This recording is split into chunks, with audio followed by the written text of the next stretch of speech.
કહેવાય છે કે હવેની જે ચૂંટણી છે, ખાસ કરીને લોકસભા 2024ની ચૂંટણી, એમાં ઘણા બધા રંગ અને અલગ અલગ પરિવર્તન જોવા મળ્યા છે.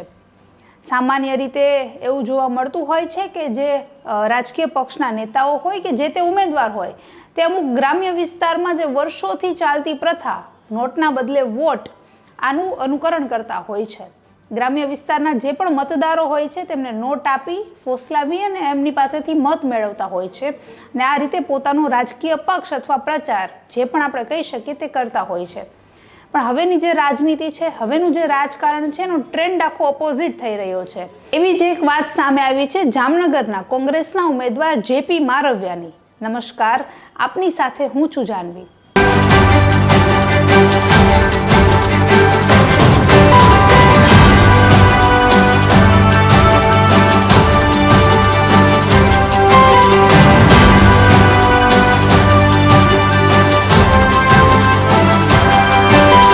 ફોટો ખૂબ જ વાયરલ થઈ રહ્યો છે, સોશિયલ મીડિયામાં પણ ફરી રહ્યો છે અને લોકોમાં ખૂબ જ ચર્ચિત છે.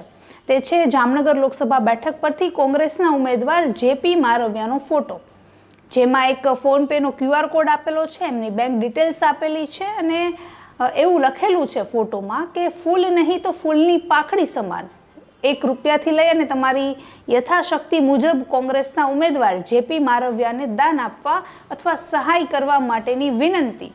હવે આ દાન અથવા સહાય આ જે શબ્દ આવે એટલે થોડોક ખૂંચે, કારણ કે લોકોમાં તરત બે જે પ્રશ્ન છે ઊભા થાય. એક પ્રશ્ન એવો ઊભો થાય કે કદાચ તેમને સહાયની જરૂર છે અથવા આપણે એમને સહાય કરવી જોઈએ. તો બીજો વર્ગ એવું પણ વિચારે કે કોંગ્રેસના જ ઉમેદવાર પાસે પૂરતું ફંડ નથી, બેલેન્સ નથી અથવા આર્થિક રીતે સક્ષમ નથી, તો કદાચ એ ચૂંટાઈને આવે તો લોકોનું શું ભલું કરવાના. જે લોકોના કાર્યો હોય, જનહિત માટેના જે કામો હોય, તેમાં કેવી રીતે આર્થિક સહાય વગર કોઈ પણ કામ પાર પાડી શકે તેવો પ્રશ્ન સ્વાભાવિક રીતે લોકોના મનમાં થાય. અગાઉ પોરબંદરના કોંગ્રેસના ઉમેદવાર લલિત વસોયાનો પણ આ જ રીતનો એક ફોટો અને એમને તો ટ્વિટર પર પોસ્ટ પણ કરી હતી કે યથાશક્તિ મુજબ તમારી સહાય આપવા માટેની વિનંતી. જ્યારે ચૂંટણી નજીક હોય ત્યારે એમના અકાઉન્ટ જે છે ફ્રીઝ કરવામાં આવ્યા હોય, તો આવા સમયે જો એમની પાસે ચૂંટણી લડવા માટેના પણ જે રૂપિયા છે અથવા આર્થિક મદદ લોકો પાસેથી લેવી પડતી હોય, તો એવી પાર્ટી પાસેથી કે પછી એવા ઉમેદવાર પાસેથી લોકો શું અપેક્ષા રાખી શકે તે ખૂબ જ વિચારવા જેવી બાબત છે.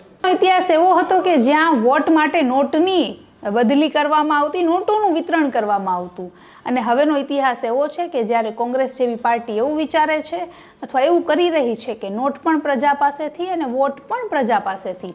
તો હવે આ ઘટના દ્વારા, આ ચર્ચા દ્વારા કોંગ્રેસ જે છે પબ્લિસિટી કરવા માંગે છે કે એમની સિમ્પથી લોકોની મેળવવા માંગે છે, એ ચિત્ર અત્યારે સ્પષ્ટ થતું નથી. પરંતુ આ પ્રકારની જે પોસ્ટ અને ફોટો વાયરલ થયો છે તે હાલ ખૂબ ચર્ચાનો વિષય બન્યો છે, જે કદાચ એકવાર કોંગ્રેસના સમર્થકોને પણ વિચારવા માટે મજબૂર કરી દે કે અમારે આખીર ઝૂકવું, અમારે આખીર સમર્થન આપવું તો કઈ બાજુ આપવું અને કયા આધારે આપવું. નમસ્કાર.